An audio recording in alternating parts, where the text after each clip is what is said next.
بسم اللہ الرحمن الرحیم۔ السلام علیکم۔ درباری ٹی وی یوٹیوب چینل پر آپ سب کو خوش آمدید کہتے ہیں۔ میرے سامنے جو لڑکی کھڑی تھی اسے دیکھ کر میں آنکھیں جھپکنا بھول گیا تھا، سانس لینا بھول گیا تھا۔ اب بھی اس کی کلائی میرے ہاتھ میں تھی اور وہ بے تحاشا آنسو بہا رہی تھی۔ اس کے چہرے پر نقاب تھا۔ اس کی بہتی آنکھیں دیکھ کر میں بے چین سا ہوا تھا۔ کون تھی وہ؟ کیوں رو رہی تھی؟ کئی ماہ سے وہ لڑکی میرے ساتھ کچھ ایسا کر رہی تھی کہ میں پریشان ہو کر رہ گیا تھا۔ میں نے کہا کہ کون ہو تم اور کیوں میری جیب میں 500 ریال رکھ جاتی ہو؟ اس نے کوئی جواب نہ دیا۔ پھر اس نے اپنی دودھیا کلائی میرے ہاتھ سے چھڑائی اور وہاں موجود مجمع میں غائب ہو گئی۔ میرے دماغ میں تو جیسے دھماکے سے ہونے لگے تھے۔ کچھ ثانیے میں اپنی سوجھ بوجھ تک کھو بیٹھا تھا۔ اس کی آنکھیں میرے لیے اجنبی تو نہ تھیں، لیکن مجھے یہ یاد نہیں آ رہا تھا کہ وہ کون ہے۔ ان آنکھوں میں بھی میرے لیے شناسائی تھی، طرب تھی، قرب تھا، اور نہ جانے کیا تھا کہ میں بے چین سا ہو گیا تھا۔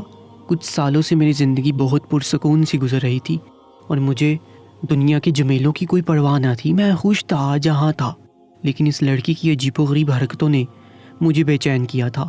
اللہ اکبر کی آواز پر میں ہوش کی دنیا میں لوٹا تھا۔ مسجد نبوی صلی اللہ علیہ وآلہ وسلم میں اذان کی صدا بلند ہوئی تو میں نے خود کو جھٹکا، وضو کرنے لگا۔ فجر کی نماز میں بھی میرا ذہن بار بار اس لڑکی کی طرف بھڑک رہا تھا۔ میں بار بار اپنے ذہن کو جھٹکتا اور نماز کی طرف خود کو راغب کرنے کی کوشش کرنے لگا۔ میں پچھلے چند سال سے مکہ مکرمہ میں تھا۔ غربت اور بیچارگی کی حالت میں پاکستان سے سعودیہ پیسے کمانے کی غرض سے آیا تھا، مگر میرے سوہنے رب کو کچھ اور ہی منظور تھا۔ اس لیے میری لاکھ کوشش کے باوجود مجھے کہیں نوکری نہیں ملی۔ اب تو نوبت فاقوں تک آن پہنچی تھی۔ میں حافظ قرآن تھا۔ ایک بار خانہ کعبہ کے سامنے باوضو حالت میں بھوک کی شدت کی وجہ سے میں بے حال سا وہیں بیٹھ گیا۔ میری آنکھوں سے آنسو جاری ہونے لگے۔ میں نے کہا، اے میرے مالک، بڑا بے مراد ہو کر تیرے گھر آیا ہوں، بھوکا ہوں، بے روزگار ہوں، تہے دامن ہوں، میری ضرورت کو پورا کر دے، کیونکہ تیرے در کے علاوہ اب میرا کوئی ٹھکانہ نہیں ہے۔ یہ کہہ کر میں پھوٹ پھوٹ کر رونے لگا۔ پھر سورہ یاسین کی تلاوت شروع کر دی۔ اللہ نے آواز میں درد بھی دیا تھا۔ میں بہت خوش الحانی سے تلاوت کرنے میں مشغول ہو گیا، کیونکہ بچپن سے یہ سنتا آ رہا تھا کہ ایک روایت میں ہے کہ جو شخص سورہ یاسین کو پڑھتا ہے اس کی مغفرت کی جاتی ہے، اور جو بھوک کی حالت میں پڑھتا ہے وہ سیر ہو جاتا ہے، اور جو راستہ گم ہو جانے کی وجہ سے پڑھتا ہے وہ راستہ پا لیتا ہے، اور جو شخص جانور کے گم ہو جانے کی وجہ سے پڑھتا ہے وہ اس کو پا لیتا ہے، اور جو ایسی حالت میں پڑھے کہ کھانا کم ہو جانے کا خوف ہو تو وہ کھانا کافی ہو جاتا ہے، اور جو ایسے شخص کے پاس پڑھے جو نزا کی حالت میں ہو تو اس پر نزا میں آسانی ہو جاتی ہے، اور حالت ولادت والی عورت پر پڑھنے سے اس کی ولادت میں سہولت کر دی جاتی ہے۔ اسی طرح جب کسی بادشاہ یا دشمن کا خوف ہو اور اس کے لیے یہ سورہ یاسین پڑھی جائے تو وہ خوف جاتا رہتا ہے۔ مجھے یقین تھا میرا رب مجھے مایوس نہیں لوٹائے گا، اور ہوا بھی یہی تھا۔ جیسے ہی میں نے سورہ یاسین کی آخری آیات پڑھی، کسی نے مجھے کندھے سے ہلایا۔ میں نے پلٹ کر دیکھا تو ایک عربی تھا۔ کہنے لگا، ماشاءاللہ تمہاری آواز بہت اچھی ہے۔ وہ خانہ کعبہ کے نظام کو کنٹرول کرتا تھا۔ اس نے مجھ سے کہا، تمہیں کیا پریشانی ہے؟ میں نے اپنی ساری تکلیف اسے بتا دی تو اس عربی نے مجھے خانہ کعبہ کی صفائی کا کام دینے کے لیے کہا۔ میری خوش نصیبی تھی جو مجھے اللہ کے گھر کعبہ شریف کی صفائی کے لیے کہا تھا، لیکن یہ بھی کہا کہ تنخواہ نہیں ملے گی، بس 2 وقت کی روٹی اور رہائش مفت مل جائے۔ میرے لیے یہی کافی تھا کہ مجھے جو کام ملا ہے وہ بہت بڑا ہے۔ پچھلے 3 سال سے میں یہ نوکری کر رہا تھا، لیکن چند ماہ سے جو کچھ میرے ساتھ ہونے لگا تھا میں پریشان سا ہو کر رہ گیا تھا۔ میں اپنی ڈیوٹی دینے کے بعد اکثر مدینہ منورہ آ جاتا۔ روضہ رسول کی جالیوں کے پاس کھڑے ہو کر آنکھیں بند کیے درود شریف پڑھنے کا اپنا ہی لطف ہے۔ میری آنکھوں سے آنسو جاری ہونے لگتے تھے، لیکن دل بہت پرسکون تھا۔ پھر میں کبھی مدینے کی گلیوں میں کہیں لیٹ کے سو جاتا تو کبھی خانہ کعبہ میں۔ ایک دن میں نیند میں تھا جو مجھے لگا کوئی میری جیب میں ہاتھ مار رہا ہے۔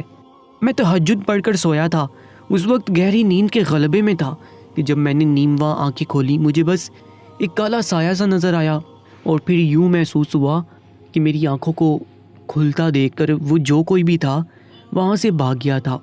میں نے دل میں سوچا شاید کوئی چور ہوگا، لیکن اسے مجھ غریب کی جیب سے کیا ملے گا۔ میں نے کروٹ بدلی اور سو گیا۔ جب صبح آنکھ کھلی تو مجھے لگا جیسے میری جیب میں کچھ ہے۔ میں نے اپنی جیب میں ہاتھ مارا تو میری پوری کی پوری آنکھیں کھل گئی۔ 500 ریال تھے، اور یہ رقم کم نہیں ہوتی۔ مجھے حیرت کا جھٹکا لگا تھا کہ میری جیب میں کیوں کوئی پیسے ڈال کر گیا ہے۔ پھر میں نے سوچا میرا حلیہ کسی فقیر سے کم تو ہے نہیں، شاید مجھے یوں سوئے دیکھ کر کسی کو ترس آ گیا ہوگا۔ لیکن پھر یہ بھی ذہن میں آنے لگا کہ اگر کوئی مجھے فقیر بھی سمجھتا تو 2-4 ریال دیتا، زیادہ ہی خدا ترس ہوتا تو 10 ریال دے جاتا، لیکن یہ شخص تو 500 ریال دے گیا تھا۔ خیر میں نے ان پیسوں کو خدا کی دین سمجھ کر رکھ لیا، لیکن پھر تو جیسے یہ سلسلہ سا جاری ہو گیا۔ میری کبھی بھی کوئی ایک پناہ گاہ نہیں تھی، میں کبھی خانہ کعبہ کے سامنے سو جاتا تو کبھی مدینہ چلا جاتا، کبھی مسجد نبوی صلی اللہ علیہ وآلہ وسلم کے احاطے میں سو جاتا، لیکن جہاں بھی سوتا ہر چند دن بعد میری جیب سے 500 ریال نکلتے۔ مجھے حیرت ہوتی یہ کون ہے جو میری جیب میں اتنی بڑی رقم رکھ جاتا ہے۔ چند ماہ جب یہی سلسلہ جاری رہا تو میں نے ایک دن سونے کا ناٹک کیا، اور جیسے ہی کوئی میری جیب میں پیسے ڈالنے لگا میں نے جھٹ سے اپنی آنکھیں کھول دی۔ یہ دیکھ کر میں حیران تھا کہ وہ کوئی اور نہیں بلکہ ایک لڑکی تھی۔ مجھے جگتا دیکھ کر فوراً سے کھڑی ہو کر وہاں سے بھاگ گئی۔ مجھے حیرت کا جھٹکا لگا تھا کہ ایک لڑکی کیوں میری جیب میں 500 ریال رکھ کر جاتی ہے۔ اگر وہ مجھے کوئی فقیر بھی سمجھتی ہے تو اتنی بڑی رقم کیوں دے کر جاتی ہے، اور مجھے ہی کیوں؟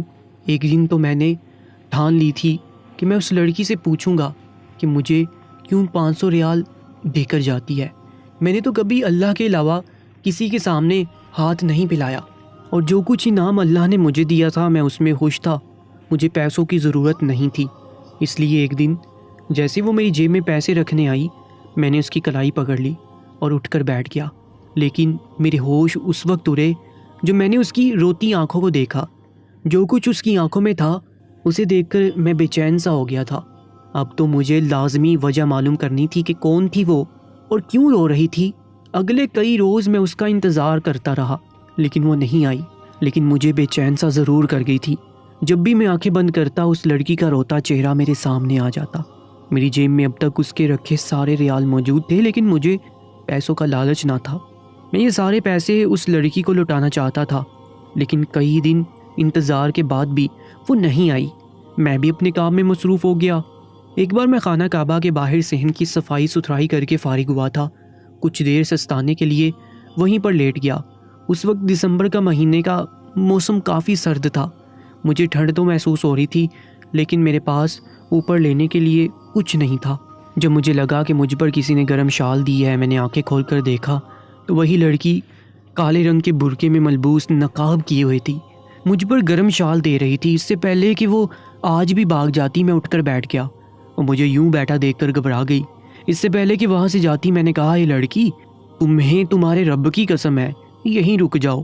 میرا یہ کہنا تھا کہ اس کے قدم وہیں رک گئے۔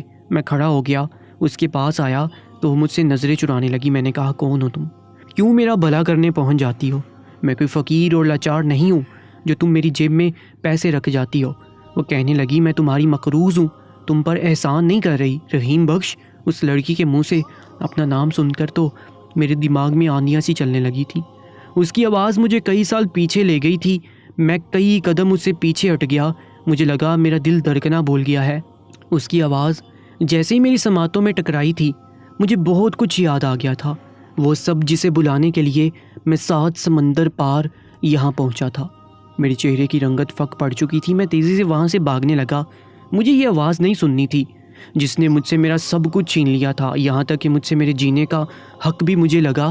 اس کے دیے گئے ریالوں نے میری جیب میں آگ لگا دی تھی۔ میں نے وہ پیسے اپنی جیب سے نکالے، پیچھے پلٹ کر دیکھا تو وہ لڑکی وہیں گھٹنوں کے بل بیٹھی پھوٹ پھوٹ کے رو رہی تھی۔ میرے برابر سے ایک خاتون گزرنے لگی، میں نے انہیں پکارا اور سارے ریال اسے تھما دیے۔ میں نے کہا، یہ پیسے سامنے بیٹھی روتی ہوئی لڑکی کو دے دیجیے گا۔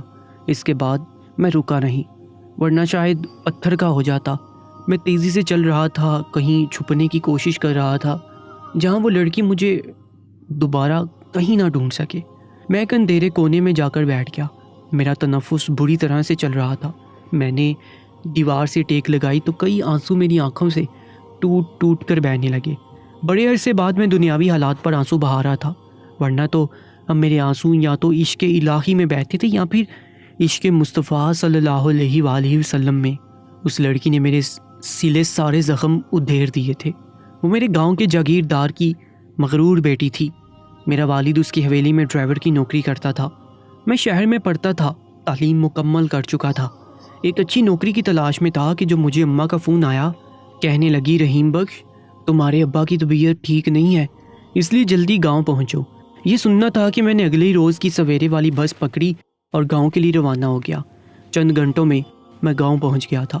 جب میں گھر گیا تو ابا تیز بخار میں پنک رہے تھے، ان پر کپ کپی سی تاری تھی، اماں پریشان تھی۔ میں جلدی سے ابا کو سہارا دے کر قریبی ڈاکٹر کے پاس لے گیا۔ اس نے چند ٹیسٹ کروائے تو معلوم ہوا کہ ابا کو ٹائیفائڈ ہو گیا تھا۔ 1 مہینے کا آرام کا مشورہ ڈاکٹر نے دیا تھا، اس لیے ابا نے کہا کہ جب تک وہ بیمار ہیں گاؤں کے جاگیردار کی گاڑی میں چلا دیا کروں۔ میں اگلے روز ہی جاگیردار کی حویلی پہنچ گیا۔ میں نے جب یہ کہا کہ ابا 1 مہینے تک گاڑی نہیں چلا سکتے، اس لیے ان کے حصے کی ڈیوٹی میں دوں گا، تو انہوں نے سر سے پیر تک مجھے دیکھا، کہنے لگے کہ دیکھ لڑکے، تیرا باپ جو گاڑی چلاتا تھا وہ صرف میری اکلوتی بیٹی کے استعمال میں ہے، وہ کالج جاتی جاتی ہے اور تیرے باپ پر مجھے پورا بھروسہ تھا۔ میں کسی بھی جوان جہاں لڑکے کے ساتھ اپنی بچی کیسے بھیج دوں؟ یہاں تو اپنے باپ کو بول کے ڈیوٹی پر آئے یا میں اس کی جگہ کسی اور کو رکھ لوں۔ اس وقت گھر ابا کی تنخواہ پر چل رہا تھا، اگر میری نوکری لگ جاتی تو میں ضرور اس جاگیردار کی نوکری پر لات مار دیتا، لیکن ابھی میری مجبوری تھی۔ میں نے کہا مالک آپ بے فکر رہیں، آپ کی بیٹی میرے ساتھ بھی اتنی ہی باحفاظت رہے گی جیسا کہ ابا کے ساتھ رہتی تھی۔ میری بات سن کر انہوں نے اپنی مونچھوں کو تاؤ دیا اور کھڑے ہو کر میرے سامنے آ کر رک گئے، پھر باروب لہجے سے بولے دیکھ لڑکے، نمک حرامی کی سزا میری کتاب ایک ہی ہے اور وہ ہے موت۔ بس یہ یاد رکھنا کہ ہماری حویلی کی عزت ہے، اگر مجھے ذرا بھی شکایت ملی تو تم جانتے ہو کہ میں کیا کر سکتا ہوں۔ میں نے کہا کہ آپ بے فکر رہیں مالک، ہم غریب لوگ ضرور ہیں لیکن عزت مطلب اچھی طرح سے جانتے ہیں، آپ کو مجھ سے کوئی شکایت نہیں ملے گی۔ یہ سن کر انہوں نے اپنے ایک ملازم کو آواز دی اور کہا اسے نور بی بی کی گاڑی کی چابی دے دو۔ بس وہیں سے میری آزمائش کے دن ایسے شروع ہوئے، اس لڑکی نے مجھے برباد کر کے رکھ دیا۔ وہ 22 سال کی لڑکی تھی، 13ویں جماعت میں پڑھتی تھی، جاگیردار کی اکلوتی بیٹی تھی، ناز نخرے اور غرور اس کی فطرت میں شامل تھا، نہ جانے اسی کس بات کی اتنی اکڑ تھی۔ حویلی سے وہ برقعے نقاب پہنے نکلتی، جب تک گاڑی میں بیٹھی رہتی اپنے موبائل پر باتوں میں مشغول رہتی۔ میں نے کبھی نہ تو اسے دیکھنے کی کوشش کی تھی، نہ ہی اس کی باتوں سے مجھے کوئی دلچسپی تھی، لیکن ایک بار اس لڑکی نے جو کچھ کیا مجھے اس پر غصہ آنے لگا۔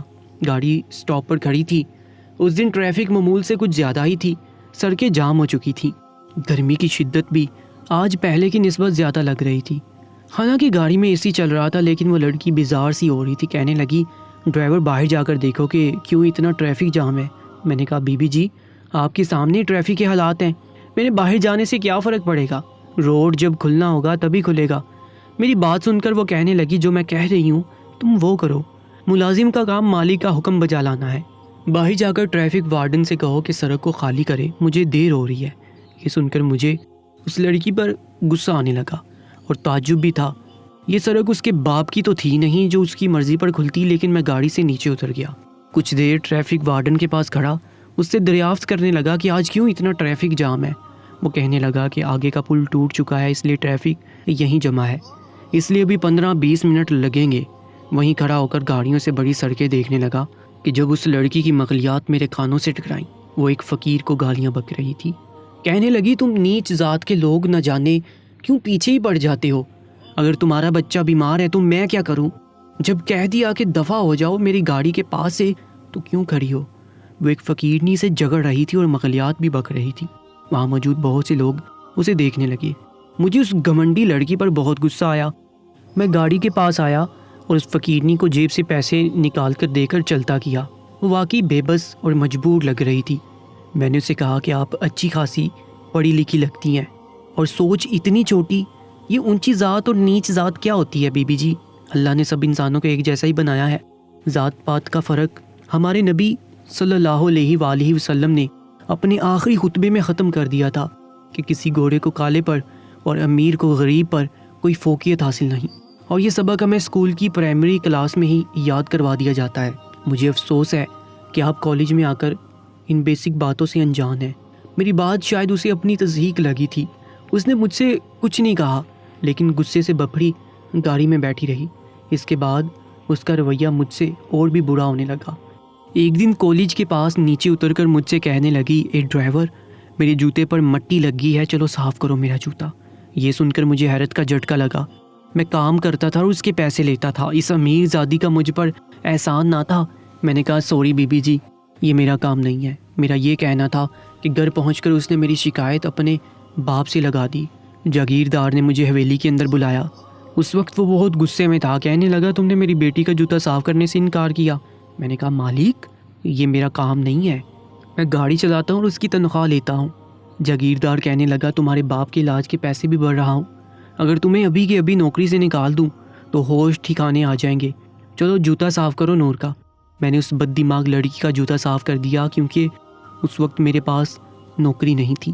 مجھے اب ابا کے ٹھیک ہونے کا انتظار تھا کہ وہ کب ٹھیک ہوں اور میں شہر جا کر نوکری تلاش کروں تاکہ اس جاگیردار کی غلامی سے نجات مل سکے۔ مگر ایک روز ایک ایسا واقعہ ہوا کہ میں ششدر سا رہ گیا۔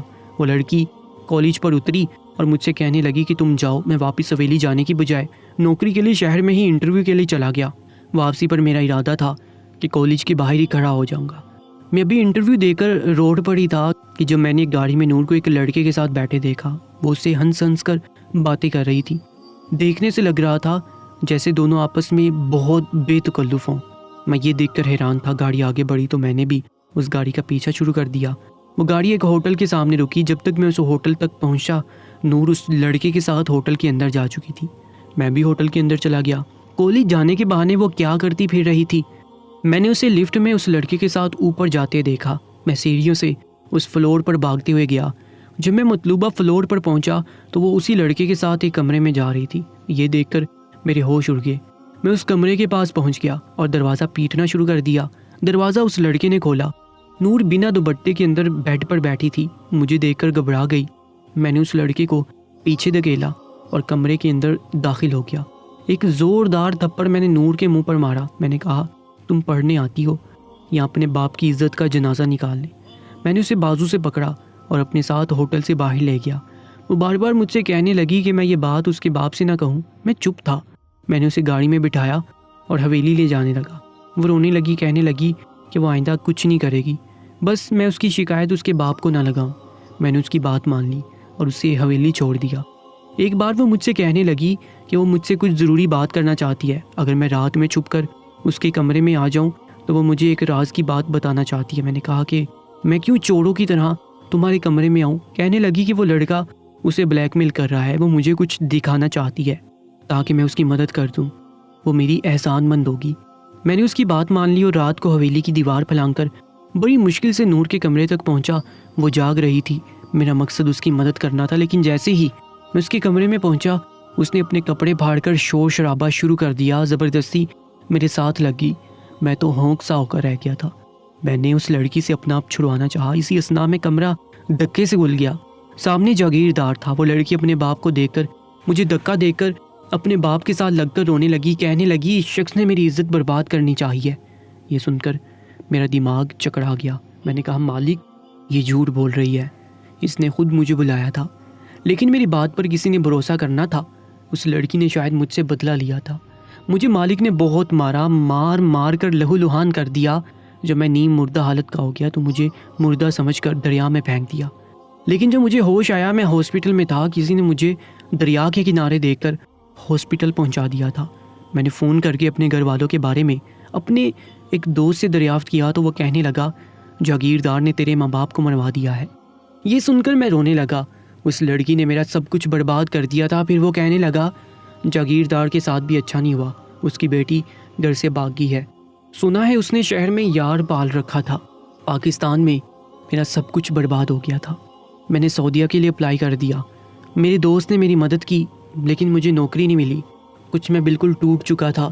میرے ماں باپ مر چکے تھے، میرا گھر برباد ہو چکا تھا۔ میرا کوئی قصور نہ تھا جس میں مجھے یہ سزا ملی تھی۔ میں نے اللہ سے لو لگا لی تھی اور آج وہ لڑکی مجھے مل گئی تھی جس سے میں نے بے تحاشا نفرت کی تھی۔ کیوں مجھے پیسے دے رہی تھی۔ اگلی بار میں خانہ کعبہ کی صفائی کر رہا تھا کہ جب وہ میرے پاس آ گئی، کہنے لگی رحیم بخش مجھے معاف کر دو، مجھے تمہاری بد دعا لگی ہے۔ میں نے اس کی جانب نہیں دیکھا۔ وہ کہنے لگی جس لڑکے کے ساتھ میں بھاگی تھی وہ مجھے یہاں لے آیا، عربیوں کے ہاتھوں بیچ دیا۔ میں نے تمہیں برباد کیا تھا اپنی انا کی تسکین کی خاطر، لیکن آج میں روز برباد ہوتی ہوں۔ شاید کہ تم مجھے معاف کر دو تو میری تکلیف بھی دور ہو جائے۔ وہ پھوٹ پھوٹ کر رو رہی تھی۔ میں نے آسمان کی طرف دیکھا، مجھے اپنے رب کے انصاف پر یقین سا ہونے لگا تھا، لیکن جو انعام مجھے اللہ نے اپنے گھر کی صفائی کا دیا تھا، میرے دل میں اس لڑکی کی نفرت بھی باقی نہیں رہی تھی۔ میں نے کہا میں نے آپ کو معاف کر دیا، لیکن گھر سے باقی لڑکی کو عزت کی زندگی کبھی نہیں ملتی۔ جاؤ، اللہ تمہاری عزت کی حفاظت کرے۔ دوستو، آج کے سچے واقعے کے بارے میں اپنی قیمتی رائے سے ہمیں ضرور آگاہ کیجیے گا۔ انشاءاللہ ملاقات ہوگی ایک نئی کہانی میں، تب تک کے لیے اللہ نگہبان۔